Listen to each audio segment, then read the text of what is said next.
Eto na. Malaking good news ito just now. Breaking news, Supreme Court pinatawag lahat ng sangkot. Ayan, syempre itong balitang ating matutunghayan ngayon ay nagmula kay Balitang Pinoy TV. At ito po ang inyong lingkod na si BT na magbibigay ng reaksyon at komento dito sa video na ating matutunghayan ngayon. At huwag na natin pagtagalin at sabay-sabay na natin panoorin ang laman ng video na hatid sa atin ni Balitang Pinoy TV at bibigyan natin ng reaksyon ang balitang ito. Pasok! Ayun. Araw sa atin lahat mga kababayan, saan ang panig kayo ng daigdig naron. Dito na naman tayo. Ayun, bago natin simulan ng video ito, nais ko nga pala magbigay ng credits dito sa boses na madidinig natin ngayon at bibigyan ng reaksyon. Walang iba kundi si Sir Badong Arateles. Yan, syempre supportahan natin yung mga katunay. Pagpatuloy natin Sa another episode ng ating vlogs.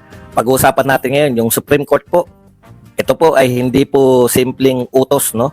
Ito po ay mayroong pagmamadaling utos dito po sa gobyerno na magpaliwanag within 24 hours. Basta po ganyan, immediate po yan, you know? Titignan po natin kung gaano katibay ang ating Supreme Court. Importante po na tumugon ang Supreme Court dahil sa ibang panig, ang iba pong ahensya ng pamahalaan, tila wala na tayong mahita, no? So, Supreme Court na lang po yung pag-asa natin. Nagsampa po ng... Hindi, totoo yung sinasabi ni Sir Badong, no? Supreme Court na lang ang pag-asa natin, no? Para makatabla. At syempre, ayun pa pala, yung eleksyon, no? Na sana kayo naman, lumaban naman ng patas, wag naman sana ganun. Diba? Kung talaga kayo, naniniwala kayo sa sarili nyo na malakas kayo bilang politiko at maraming naniniwala sa inyo, yung mga pinagmamalaki nyo sa mga grand rally ninyo, walang ganunan. Daanin natin sa legal na proseso. Diba? Patas-patas lang para magkaalaman kung sino talaga ang malakas, kung sino ang mahina. Di ba? Yung tatlong anak ni Pangulong Duterte na narito sa Pilipinas ay nagsampa po ng petition for habeas corpus. Mamaya po ipapaliwanag natin kung ano yan, no? Kung ano yung habeas corpus na yan. At kinakailangan po sumagot nitong mga tao sa gobyerno, si Lucas Bersamin, yung magkapatid na Remulla, at saka yung Chief PNP, Marbil, no? Para po ipaliwanag nila na wala pong naganap na tama lamang yung pag-aresto. Kasi kaya po 24 oras, nakita nyo po, no? Yung Supreme Court po, sa mga ibang petition ay nakikita natin na pinagpapaliwanag within 10 days, within mahabang panahon. Pero ito po ay 24 hours lang. Tama ba yung pag-arestong ginawa kay PRRD? Kayo mga katunay, sa tingin nyo, tama ba yung pag-arestong ginawa sa kanya? Diba?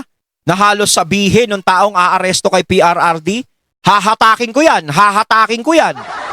Yung tipong nagmamalaki pa ng ganun. Sir, no? Ikaw na nagsabi nun, hahatakin mo si PRRD.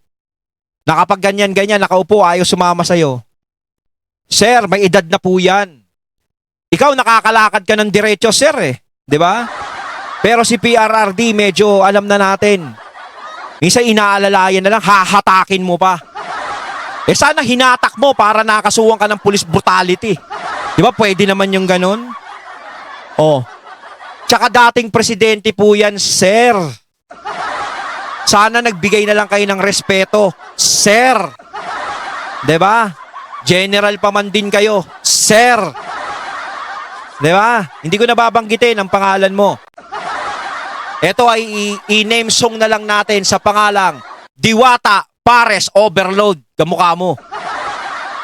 Di ba? Hindi mo nirespeto yung dating presidente ng bansa natin na gano'n ang ginawa mong pakikitungo. Sana nirespeto mo man lang. Hindi ka na nagsalita ng gano'n. Di ba? Inag-approach ka pa rin sana ng maayos. Hindi naman yung gano'n na lumalabas sa video, sir. Di ba? Ako kahit ako lumagay sa posisyon mo, kung ako yung general ba ako? Ano ba? General ba yun? O ano ba yun? Barangay Tanod o ano? Hindi ko itatrato yung presidente na gano'n yung dating presidente. Kahit inutusan ako na dakpin siya o kunin siya, hindi ako aastang gano'n. Magkakaroon pa rin ako ng respeto sa tao na alam ko na pinaglingkuran kami. Lalong-lalo na yung mga kapulisan, yung mga kasundaluhan, ay binigyan ng malaking pabor ni PRRD nung presidente siya. Alam naman natin yun. At alam nyo yun. Diba? Sana doon na lang natin tinignan. Diba? Kahit papaano, etong taong to may nagawa sa atin. Naglingkod sa atin. Sana konting respeto man lang. Magkaroon man lang sana kayo o lahat tayo ng utang na loob sa mga taong nakatulong sa atin. Hindi yung aangasan natin, hindi yung yayabangan natin. 'Di ba? Gaya ng ginawa mo, sir. Sir. 'Di ba? Dahil hindi po uubra na isusuko po natin ang isang mamamayang Pilipino sa isang entity na hindi naman po natin kinikilala. Yan lang po, diyan lang po. Tapos pag-usapan din natin, ano po ba talaga yung papel ng ICC, para saan po siya create, no? Ang ICC po ba pangunahing create yan para makialam sa mga politika, no? Alam po natin ito ay politika, kakaiba po sa lahat itong ginawa po ng ICC. Alam nyo kakaputulin ko lang yung sinasabi ni Sir Badong Alam nyo ba yung nakakainis? 'Di ba? Yung tipong nagsalita si Tatay Digong na baka pwede umuwi muna ako. Tapos sasama naman siya 'Di ba? Hindi pa nga siya nakakapagpalit ata ng brief. 'Di ba? Tama ba ako mga katunay? Kahit makapagdala man lang siya ng brief. Tapos ang dala-dala ni Tatay Digong nung hinuli nyo, tinapay lang. Sandwich. Sasabihin nyo, hindi, pinakain naman dun yun Pero sana binigyan nyo na lang siguro ng pagkakataon kahit papaano. Nagkaroon kayo ng respeto bilang dating presidente. So, ibig sabihin pala, kapag meron na namang presidenteng irereklamo ng ganon, pwede palang itrato ng ganon. Halimbawa, si BP Sara Duterte naging presidente sa susunod. Pwede rin palang gawin ni BP Sara yung ganong klaseng pagtrato sa mga papalitan niya. Sa papalitan niya. Diba? Pwede niya palang bastusin ng ganon. Pwede niya palang pahirapan ng ganun. 'Di ba?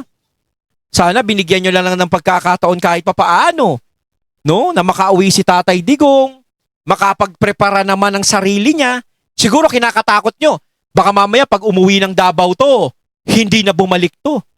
Mamaya, hindi na natin makuha sa Davao to. Di kung gusto niyong kunin, sana ang ginawa niyo na lang, dinetain niyo na lang siya dito sa Pilipinas. Ganyan, hinawakan niyo siya. Nagpapunta na lang kayo ng mga kakilala niya o nagpadala na lang ng gamit dito na gagamitin ni Tatay Digong. Ganun na lang siguro. Bilang pagrespeto sa kanya. 'Di ba? Hindi yung parang nagmamadali kayo na kunin siya. Atat na atat. Para kayong may lakad. Mariosep.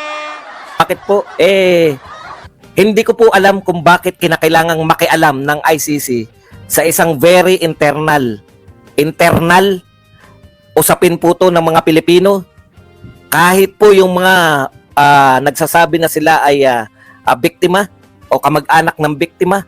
At saka hindi naman war crimes yan 'Di ba? Problema dito sa Pilipinas yan. Kung si Tatay Digong may kasalanan sa mga Pilipino, kung malaki ang ginawa niyang kasalanan, dapat dito siya litisin, dito siya hatulan, dito siya makulong, dito siya parusahan. 'Di ba? Ganun 'yan. Hindi na dapat makialam ng mga taga-ibang bansa sa atin. Kaya yung sinasabi ko kanina, ipinapakita natin sa buong mundo na parang ang korte dito sa Pilipinas walang kakwenta-kwenta. Nakikita nyo naman yung Supreme Court kumikilos. Hindi nagiging bias ang Supreme Court. Nagiging balanse ang Supreme Court. 'Di ba? So meron pa rin tayong hustisya. Meron pa rin tayong katarungan dito. Pero natatakot kayo na dito sa Supreme Court dalhin yung problema na yan. 'Di ba? Sa korte dito sa Pilipinas. Dahil alam nyo sa sarili nyo, no, na maaaring maabsuelto si Tatay Digong sa kung ano man ang ikakaso nyo. Yun ang kinatatakot nyo. Kaya humingi kayo ng tulong sa ibang bansa. Ng isang pinagbibintang na krimen kay Pangulong Duterte ay mga Pilipino. Nangyari ito sa Pilipinas o nangyari di umano ang mga krimen na to sa Pilipinas. Yes. Ang pangunahing suspect ay Pilipino. Yes. No? Bakit? Makikialam ang isang organisasyon na hindi naman yan yung pangunahing layunin kung bakit kayo tinayo, yung makialam Yes. sa bawat bansa. Ano kayo? Wala silang pakialam sa problema ng bansa na to. Lalong-lalo na wala tayo sa jurisdiction ng ICC. 'Di ba? Doon pa lang talo na sila. Meron ngang humihiling na sana maging ano na lang tayo sa ICC para yung mga kaso dito ng mga politiko ng mga malalala maaksyonan. Diyos ko, di kapag ICC nandito, baka mamaya ang daming politikong makulong. Huwag na tayo mag-ICC. Antayin na lang natin maging presidente si Sara Duterte. Lahat ng politiko na umabuso sa kapangyarihan nila, sigurado mabibigyan ng hustisya ang mga taong bayan. Paninyo yung mga mananakot. Ang sarap pa ng buhay nila doon kapag nahuli pa sila ng ICC. Pinakita yung mga magiging kulungan doon. No? Parang kala mo, nasa bahay ka lang. Kaya pala si Senator Robin gusto magpahuli. Kung kuhulihin si Tatay Digong, isama na rin siya. Para ka na natutulog doon Para ka lang diba? Pero sa katayuan ni Tatay Digong, hindi na siya bagay doon. Hindi na siya pwede doon sa edad niya. Diba? Dapat si Tatay Digong is hindi na doon. Bakit hindi nyo na lang? Kung may kasalanan siya, bakit ano na lang? Diba? Nakaka-imbiyer na kasi. Ito kasing mga headquarters na to, yung Netherlands, sa mga, akala nyo po, maliit na bansa lang yan. Ngayon, maliit na lang yan. Pero yan po ang isa sa mga nangungunang Europeo na mga nagtayo ng imperyo noon. Sa Europe. Malaki pong imperyo niyan. Alam niyo po ba ang pangunahing trabaho ng imperyo niyan? Manakop at manguha ng mga alipin. Ganun? Wala talaga yan. Ibig sabihin, ganun ang Netherlands, ba? Netherlands. Mas maganda, doon na lang tayo sa Neverland. Pero ako, saludo ko doon sa mga kababayan natin Pilipino na nagrarally doon, na pinaglalaban si Tatay Digong, yung mga taong nagbabantay doon, yung mga kababayan nating mga Pilipino na nasa Netherlands, no? Na nagbabantay kay Tatay Digong 24/7, no? Maraming salamat sa inyo, 'di ba? Tapos meron ding nagrarally doon na si Tatay Digong gusto nilang makulong, doon din ata sa Netherlands 'yon. Kaso kita mo, bilang mo lang sa daliri mo, mga 10 piraso lang ata yun. Pero yung mga taong ayaw makulong si Tatay Digong sa dahig, na gustong pauwiin si Tatay Digong dito sa Pilipinas, halos napakarami. Ang dami-dami talagang sumisimpatya doon sa Netherlands na mga kababayan natin. Pati yung mga puti, no? Pati yung mga hindi natin kalahi, nakikisimpatya din kay Tatay Digong. Napanood natin sa video yun. Pag hindi ka puti, talagang yung mga yan, mababa ang tingin sa atin ng mga yan. Kita nyo, hindi ginagalang yung ating Supreme Court. Kung ako ang ICC, no? Didetermine ko kagad na ito pala bakit po kinakailangan nila si Duterte? Papaliwanag natin lahat yan. Pero bago yan, kung bago ka pa lang dito sa ating channel, Ayan, no? mag-subscribe ka na. Dahil ito lang ang tanging channel na may kinikilingan, may pinapanigan, una sa balita, huli sa impormasyon. Muli sa informasyon. Kaya ano pang Pindot hinihintay na. nyo? Ayan, si Sir Badong Okay, yung mga Aratoles. nagsasabing English people lang po, yung mga mananakop, hindi nyo po alam ang history. Nauna pa po yan. Yung mga Dutch, sila po yan.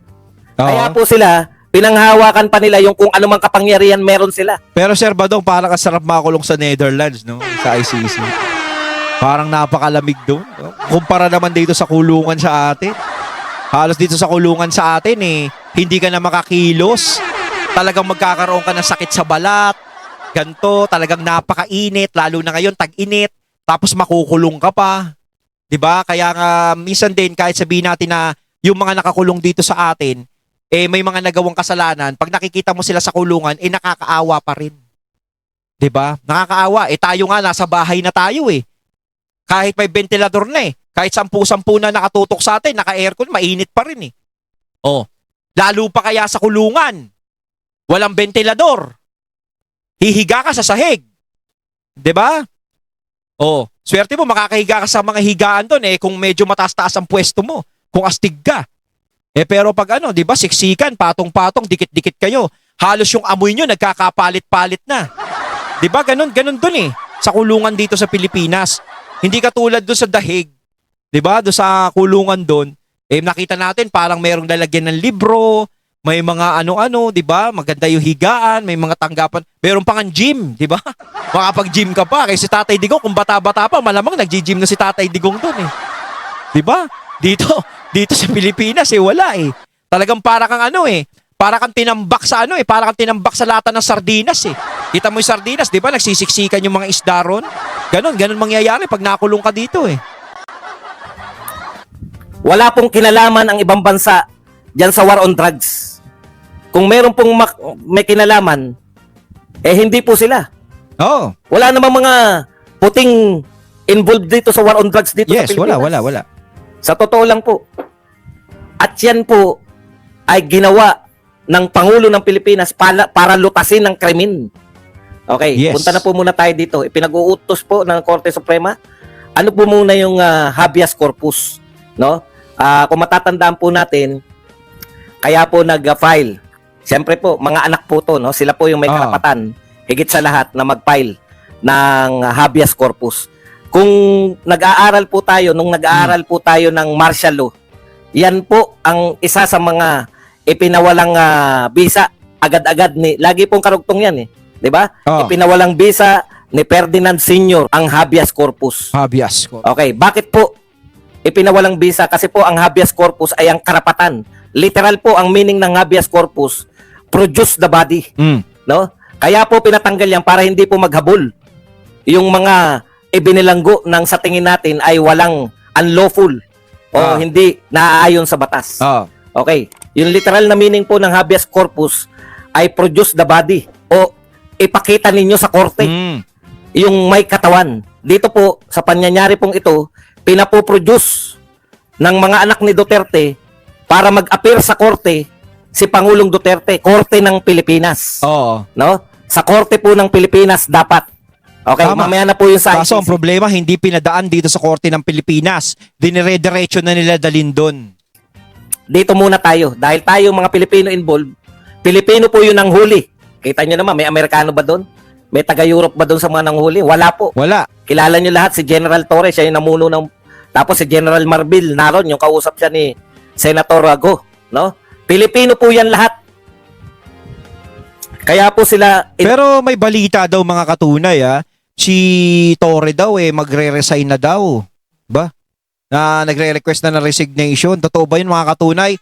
Paki-comment na lang dito sa comment box mga katunay Utusan sila ng Korte Suprema, nagpetition yung mga anak.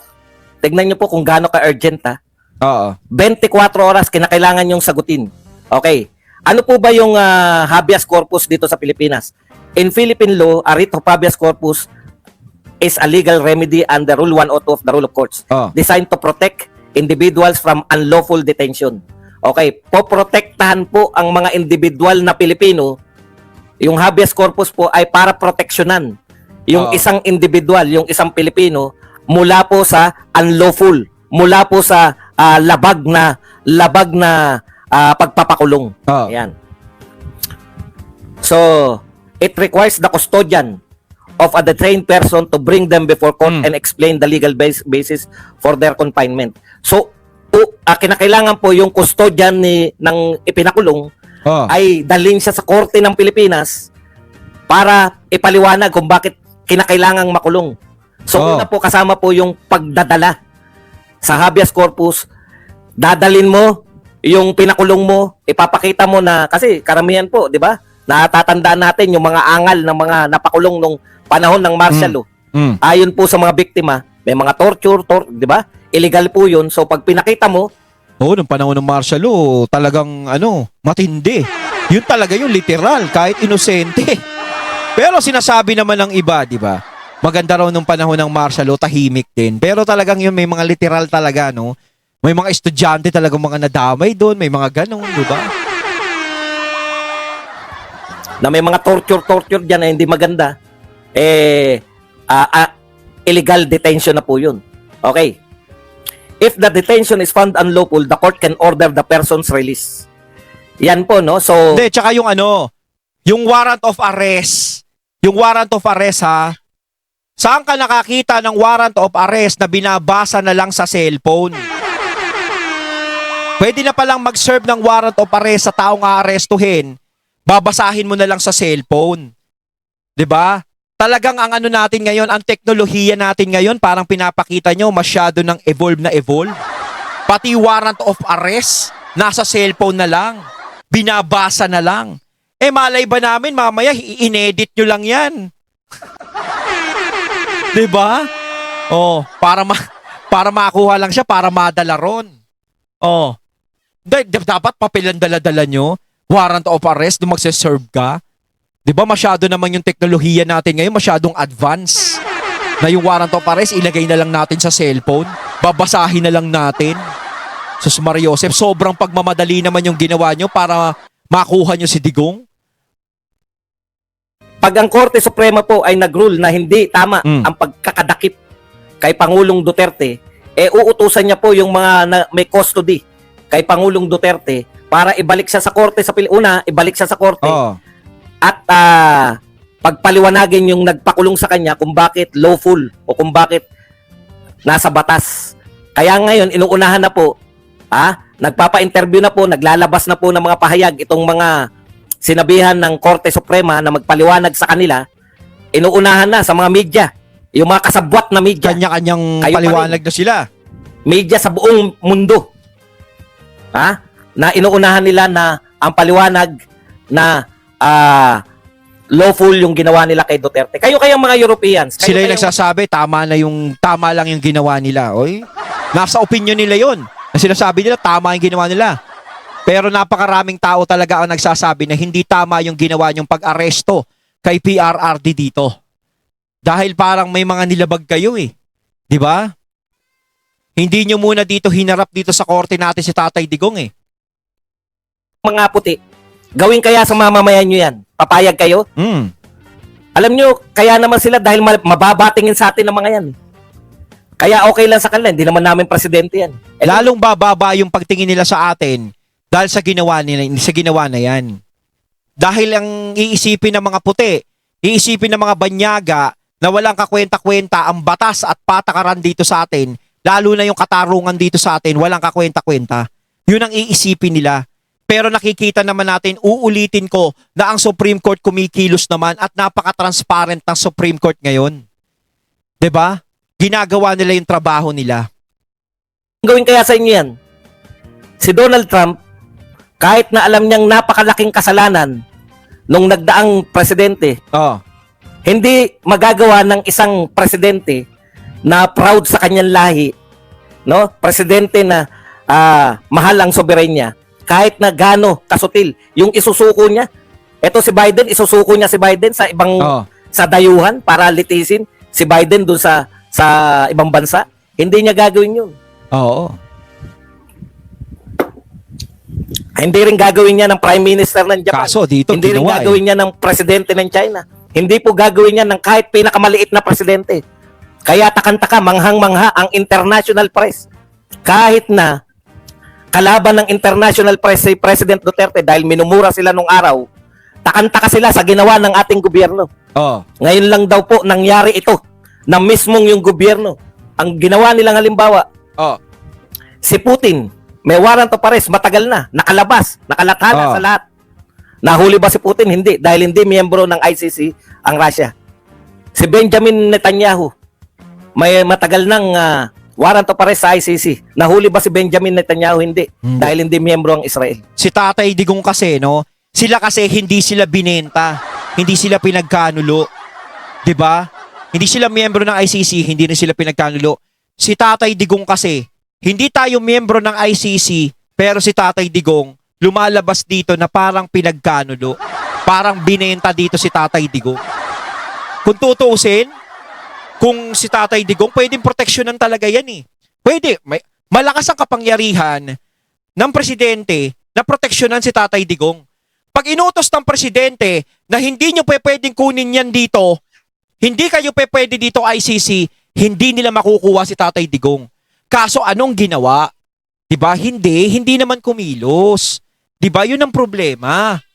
'Di ba? Bagkos, parang kumanta pa yung ICC na hindi kami hindi kami yung dadakip sa kanya. Hindi kami yung may kagustuhan na hulihin si Duterte. Sila ang humingi ng tulong sa amin. kaming mga ICC ang hininga ng tulong para si Duterte ay dakpin, dalin dito. Hindi ICC ang humihiling nun. Oh, 'di ba? Kayo mismo, 'di ba? Kung sino man yung mga tao diyan na galit na galit kay Tatay Digong, sila yung may gawa niyan, sila yung humiling sa ICC. So hindi nyo tinulungan ng ICC, kayo ang nakipagtulungan sa ICC. 'Di ba? Kayo ang tumulong sa ICC, kayo ang tinulungan ng ICC para makuha si Duterte. Yun. Ang Pilipinas, mayroong ICC na hindi pa nalalathala. Oh. Wala pa po nakakaalam, lihim pa. Sila pa lang nakakaalam, yung mga manghuhuli at yung mga kung sino mang tao. Lihim pa sa buong mundo. Hindi pa nalalabas.